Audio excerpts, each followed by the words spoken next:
दोस्तों आज की वीडियो में हम सुनेंगे फागुन महीने के शुक्ल पक्ष की अमल की एकादशी व्रत की कथा। तो चलिए दोस्तों कथा को सुन लेते हैं। दोस्तों होली से कुछ दिन पहले ये एकादशी पड़ती है, यानी कि होली से कुछ दिन पहले ही अमल की एकादशी पड़ती है। इस कारण इसे रंग भरी एकादशी या फिर रंग भरनी एकादशी के नाम से भी जाना जाता है। अब दोस्तों हम कथा को सुन लेते हैं। तो देखिए दोस्तों, कथा कुछ इस प्रकार है कि एक नगर में चारों वर्ण के लोग यानी कि ब्राह्मण, क्षत्रिय, वैश्य और शूद्र सभी प्रेम से रहते थे। इस नगर में कोई भी व्यक्ति चोर, बेईमान, पापी अथवा नास्तिक नहीं था। उस नगर के चंद्रवंशी राजा चैत्ररथ राज करते थे। राजा बहुत ही विद्वान थे, दयालु और धार्मिक प्रवृत्ति के भी थे। पूरा नगर ही विष्णु भक्त था। इस कारण उस नगर के सभी निवासी प्रत्येक एकादशी का व्रत विधि विधान से करते थे।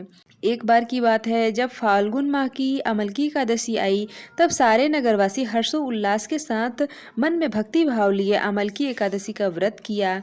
राजा प्रजा के साथ मिलकर मंदिर गए, विष्णु भगवान की पूरे विधि विधान से पूजा अर्चना किए। सभी ने आंवले वृक्ष के नीचे विष्णु जी की स्तुति किए।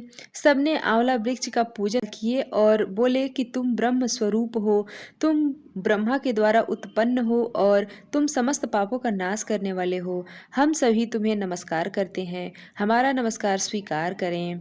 हम सब प्रार्थना करते हैं कि हमारे समस्त पापों का नाश करें। और पूरे नगरवासियों ने रात्रि जागरण भी किया।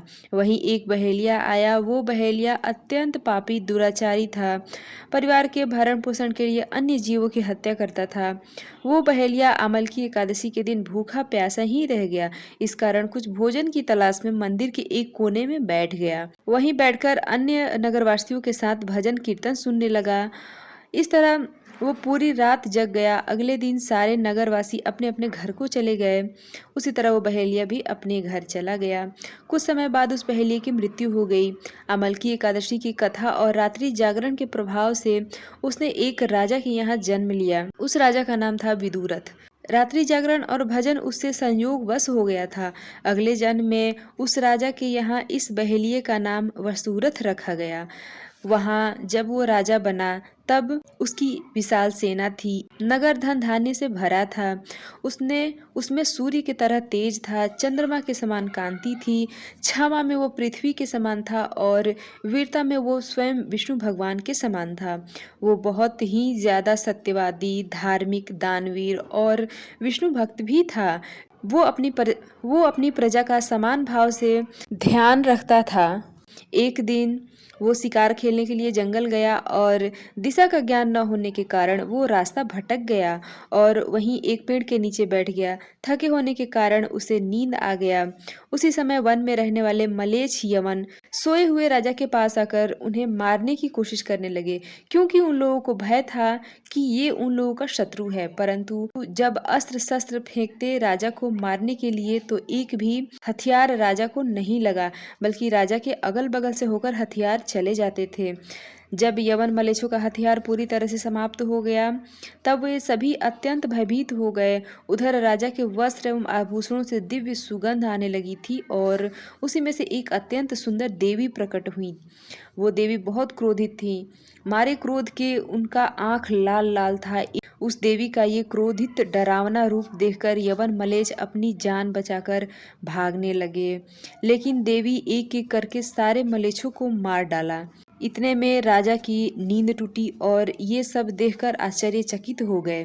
इतना भयानक हत्याकांड और बड़े बड़े मृत मलेच्छों को देखकर राजा सोचने लगे कि ये लोग कौन हैं, इन लोगों को किसने मारा, यहाँ कौन मेरा मित्र है और कौन मेरा हितैषी है जो इन मलेच्छों से मेरे प्राणों की रक्षा की है। मैं आपका बहुत बहुत धन्यवाद करता हूँ। उसी समय अचानक आकाशवाणी हुई कि जगत के पालनहार भगवान श्री हरि विष्णु के अलावा और कौन हो सकता है, यानी कि भगवान विष्णु जी ने ही तुम्हारी रक्षा की है। राजा उस आकाशवाणी को सुनकर बहुत ही प्रसन्न हुआ और सच्चे मन से विष्णु जी का बहुत बहुत धन्यवाद किया। मन ही मन विष्णु जी का भजन करते हुए सकुशल अपने नगर वापस लौट गया और वहां आनंद पूर्वक रहने लगा। तो दोस्तों, इस अमल की एकादशी की कथा से हमें ये सीख मिलती है कि इस एकादशी व्रत के करने से मनुष्य के सारे पाप नष्ट हो जाते हैं और विष्णु जी के चरण कमलों में स्थान प्राप्त होता है। तो दोस्तों ये थी अमल की एकादशी व्रत की कथा। कथा आपको कैसी लगी कमेंट में ज़रूर बताएं। तो दोस्तों मिलते हुए इसी तरह से एक और नए वीडियो के साथ, तब तक के लिए प्रेम से बोलिए विष्णु भगवान की जय।